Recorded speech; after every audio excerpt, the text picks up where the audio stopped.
everyone, I've been asked several times for an update on Lacie-Mai's papilloma and also a recap on before, because not everyone has seen that video. The biggest question I get asked is, what is papilloma?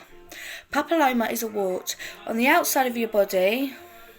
It's just a normal wart, you can get rid of it, not dangerous. Inside your body you can get two types, one that's cancerous, one that's not. Now Lacie-Mai has the cancerous one, but it's not spreadable, like it can kill her, I should say, but it can't spread like other cancers can. And she's had this since the day she was born. I didn't know until she was almost 3. No matter how many times I went to doctors and I went to hospitals and kept saying to them, there's something wrong with my baby, she don't sound right, she sounds like she can't breathe, she sounds like she can't talk, she literally sounded really husky. If you could imagine someone with a cold losing their voice, that's what she was like.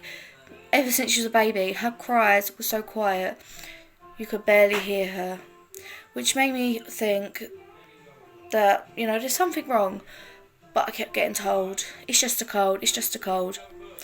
Finally, I went to a children's centre in my area, and they heard her and then asked me if I would like to take her to speech and language therapy. And I was like, I know it's nothing to do with her speech or her language, because she's pretty good at talking, she's pretty good at understanding, but I thought, why not give it a shot, see what they do. So the next day, we spoke to a speech and language therapist who said there's definitely something wrong with her. It's the volume of her voice. She can hear her, like, she speaks clearly, she can understand what she's saying, you just can't hear her, you have to literally go to her level. Which comes to the point where it would annoy Lacie, it would upset her if you kept saying to her, sorry, what did you say? I can't hear her, I can't hear you. Or when they would question me, why is she talking like that, why can't she talk louder? And it would annoy me too, but for her it must have been a lot worse, because if it annoyed me, then imagine what she felt. Then a few months later, I got a phone call telling me to go to a clinic, and I thought, oh, great. But this clinic didn't do anything, they didn't have an appointment. I basically got false hope, false appointment, which is upsetting because I've been waiting so long for this. So we had to go back to square one to a speech therapist who had to do another referral. If I didn't mention that before, that's what happened, she had a referral, and we had to wait until another appointment came along, which another one did come along with a hospital called Homerton Hospital in London, and she had a speech and language appointment in the ENT department, and she spoke to the doctor, and the doctor was concerned. She wanted to know why she was talking like this, why it's taken so long, and why no other hospital could understand that it cannot be a cold. You cannot have a cold all year round. If you have a cold all year round, there is something seriously wrong with you. And she wanted to know why this wasn't brought to her attention sooner. And they wanted to find out why she was talking like that, so they got a tube. And it's horrible seeing your child go through something like this, but she cried and she screamed because as she could, because she didn't want this tube up her nose. And it was horrible, the fact that you can't do anything, you want to help her, and you don't want to see her go through that because she's uncomfortable, she don't like it. But it went up her nose and down her throat, and they found a lump in her larynx, which is here. It is the tube that goes to your voice box and to your lungs, which is quite scary to find out. The lump is quite big, and they're surprised that she's even alive or breathing. And that is exactly what the doctor said to me, which scared me because it's taken almost 3 years for anything to even happen. And then it was the waiting game again. I was told she would have to have an operation. I was told I had to wait for an operation. at a hospital. It would probably be a children's hospital, but they said it could be anywhere, but they're hoping to get one close to home. But if they can't take it, obviously it would have to go somewhere else, which would be horrible, because travelling up and down England is not cheap. So a few months pass. That was in August of 2016. So December 2016, it was actually the 23rd of December. I remember it because it was literally like 2 days before Christmas, and I was confused why there would be an appointment at that time.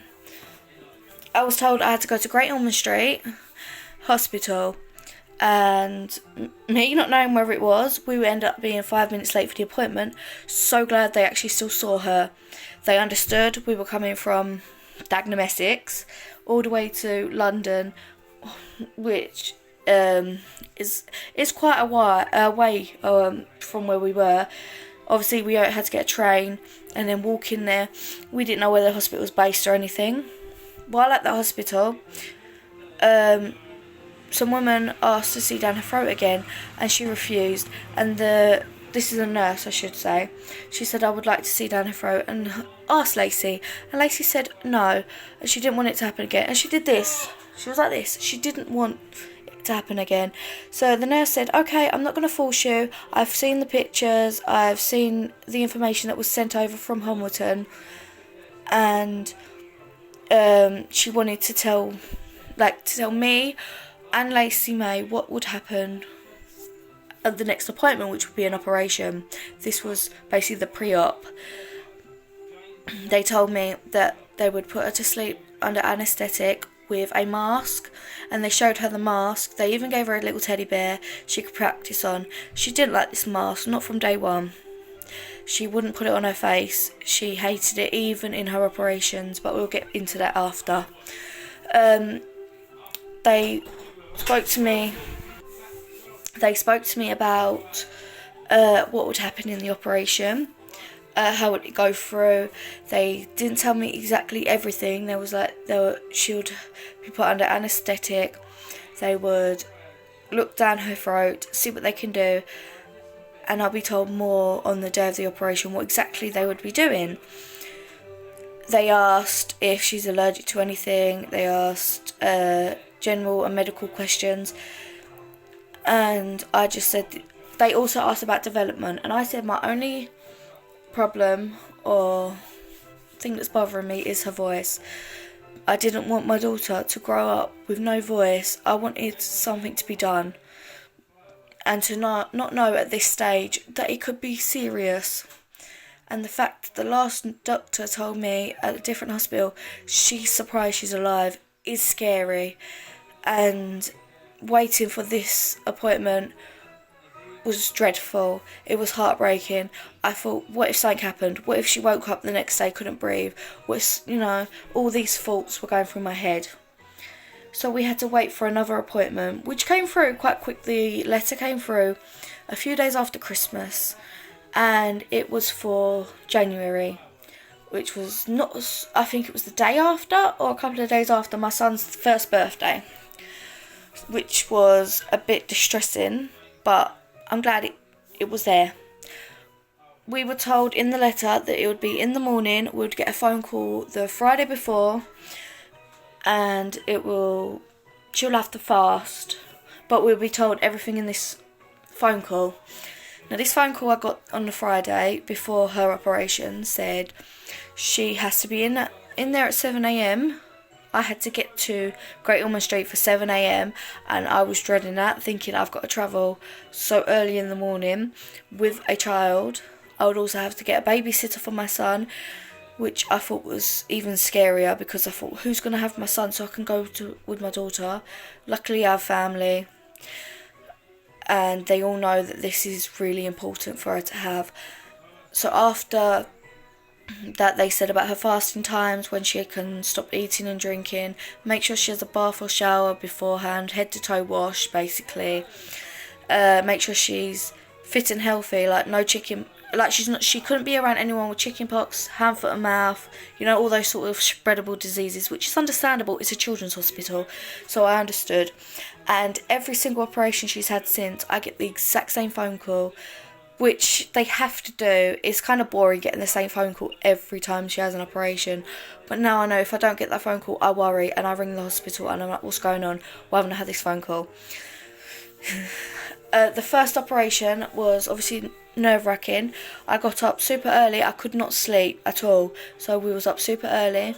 I got her ready. I got her up and ready at 5. We left her at 6. We managed to get there just after 7. We were then sent into a room where she could get weighed, height done, all that. They discussed with me what was discussed on the phone, like when was the last time she ate, the last time she drank, is she allergic to anything, medication, stuff like that. And then we were sent into the playroom, and we had multiple doctors, nurses, anaesthetic or anaesthesia, I think it's called, person coming to talk about what's going to happen. I was told that she'll be put under. They would then put a camera down her throat, see what's there, see what they can do. Then they'll start chipping away at it. They can't pull the whole lot away or cut the whole lot away because it can damage her voice box completely, or it could harm her. Obviously it's got to heal and the scar tissue might get irritated, infected, stuff like that, which can also happen, them chipping away, but it's less of a risk if they just chip a little bit away instead of trying to take this big lump out. And the lump was literally about this big. Your throat, the throat is this big. She had, this side is the lump. It was literally like that. And I got pictures afterwards, and that was scary to find out that she had like this much breathing space. That is why she could not speak properly. She could not breathe properly. She would struggle to do things, and it was obviously scary. Then they made me sign a load of paperwork, which was to basically say, was consent forms to say I allow this to happen. And then all the risks and stuff that happens, you know, the usual thing that happens when you have operations. And after that, they took her down. And she was still awake at this time. We got taken into a theatre.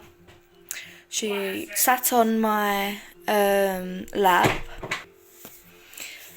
And they put the mask over her face, and she screamed and she cried, and it upset me because that's not something you want to see your child do or go through. And she fidgeted, she kicked her legs. Her dad was there, he had to hold her legs down, and some nurse helped me hold her arms. It was quite horrible to see the fact that I had to pin my child down just so they could put her to sleep. And it was heartbreaking. As soon as she was out, she was completely out. It was like she was sleeping, and I was almost in tears kissing her goodbye because I didn't know what was going to happen. I was told, but nothing compares you. No matter how much they say, you know, she'll be fine, this, that, and will happen. It's only a small risk if something bad happens, and they explain everything to you, what they're going to do. Nothing is 100% okay in your mind as a parent. You still think the worst. You still think, what if this happens, what if that happens, which obviously I shouldn't have thought, because 45 minutes later they told me the operation would take about 45 minutes, the maximum. So 45 minutes later I got given this buzzer, and that buzzed, and I went to go get her, and she was in recovery. They'd just woken her up. She was very umpty. They have said because of the anaesthetic she won't be happy, she'll be irritated, she might be in a bit of pain. I was terrified that something could have happened. Even though she was there, she was alive, she was fine, she was crying, and it was a bit louder than before, but I just thought, it's nothing's happened, nothing's changed. Finally we got given a room, and she was very unsettled for a while. Then she fell asleep, and we sat there. We had lunch. We done our sort of stuff while she slept. At this time, I had to stay overnight, so I set up my bed, put some clothes in her drawer, got things sorted out before she woke up. When she woke up, she had a bath, And then she played with toys, and literally for the rest of the night, that's all she did. She played toys, she mucked about with me, and it was shocking because I heard her. And there's videos on here. If you click on the playlist that says hospital trips, it says she can talk, or I heard her voice, something like that, or she can shout, I believe it is, where she spoke for the first time with a voice, with volume. I was so excited. It was like the most amazing thing ever. It's like hearing your child talk for the first time, or seeing them walk. It was like, I shouldn't keep saying like, sorry. It was amazing. And when we got home the next day, she wouldn't stop talking. She got a week off nursery because she was in nursery at the time. And when she went back, the teachers, her friends, they were all like, Lacie-Mai, you can talk, like, and how are you, and all that sort of stuff. And she was so excited. And at this point, she was having operations every month. And then it went to every 2 to 3 months. Right up until she was about 5, and then they changed it to 6 to 8 weeks, which is literally about 2 months, because it kept growing back. Bigger, and I could hear it, and I kept complaining to her consultant that it's growing back, I can hear it, she sounds bad, she can't do much, her breathing's bad. So from the age of 5 to 6, which she is now, it's been every 6 to 8 weeks. She had a speech and language therapy session at the hospital after about a third or fourth operation. And there wasn't much they told me there. They just told me what papilloma is, that puberty would kill it off, or if it doesn't, she'll have it for the rest of her life, but it would be mild because puberty would fight it, because going through your change can kill off bad things. I can't remember exactly what she said, which is kind of bad, because she had an updated one, so that little first one went out the window in my head. We had another update. This is the update that I didn't announce on Facebook. I didn't announce literally anyone. We went to the speech and language therapist, and they said she could have this for the rest of her life. Puberty, it's 1 in 10 or 1 in 20%. It will kill it off. I was also told at our last operation that it could spread. That every time they search down her throat, they look at this lump, they go further, they go down to the entrance to her lungs to check if these lumps have grown, if any lumps have gone down there, if it's spread down there, because it can cause something a lot worse. A different type of illness, or as I know it, it could be something worse, like cancer, like lung cancer, throat cancer, that's what went on in my head. Now, they didn't actually say this to me, but obviously I thought the worst, and you never know what could happen with anyone, any child, anything could happen.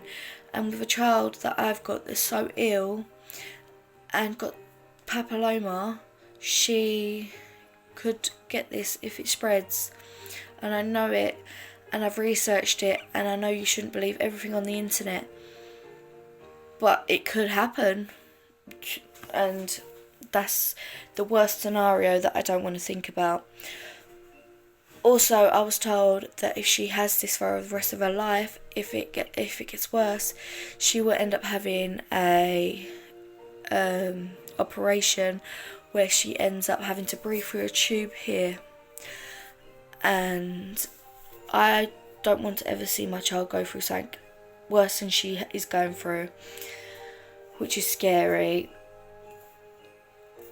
They also said that her acting like a baby or talking like a baby or putting on this weird voice could be to do with her not being able to talk, not being able to vocalise, which is making her go backwards, or could be upsetting her, and she feels the only way that she can get her point across is by talking this way, which I thought was a load of rubbish, because I thought, no, why is my child talking like a baby? You're almost 7 years old, stop it. But apparently it could be caused to her papilloma growing back. They also said about a microphone, it's a microphone, an amplifier with a microphone, or a headset with a microphone with it's an amplifier which amplifies her voice, obviously. And this was sent to her old school, and apparently they didn't get any information on it or get an email, which is upsetting. And I thought of getting it for myself, for her, but I don't know what to do with that. So I thought once she starts at new school, maybe talking to the head teacher, seeing if Great Ormond Street can email them. I'm not too sure at the moment. Now, she is, like I said before, she is prone to illnesses.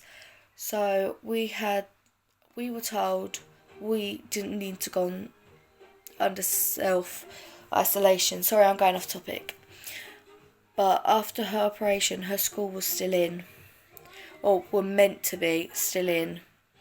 But her operation was the Monday after the schools closed in the UK. And she came home from this operation with a cough, a high temperature, and I thought the worst. I rang 111 to find out what's going on. They told me to keep an eye on it, isolate for 7 days. If it stays the same, isolate for another 7 days, which is the 14 days. And if it's still there, or if it worsens in the first 7 days, to call back. Luckily, after about 4 days, she went back to normal. It went away, so I'm glad it was nothing, but it's scary to know that it could have been anything, because she's prone to catching illnesses, especially that soon after having her operation. Her next operation isn't until June, but they have told me if she needs it to basically call up, they'll bring it forward if they can, if they've got spaces. Because in this scary time right now, we can't do much. They can't do much. They can't just say, oh, bring her in, if she really doesn't need it yet. And she's starting to need it. Her voice is going back to husky, but she's breathing fine, she's acting fine, she's not complaining it hurts, so I'm not that worried. I don't know what else to say about it, but that's all the updates. I've told you what papilloma is. If you've got any other questions, just comment them below. I'll link her page, her Facebook page, Lacie-Mai's Journey it's called. I'll link that down below. I will have all my social medias down below if you want to talk or ask any questions about it. Thank you for watching. Bye.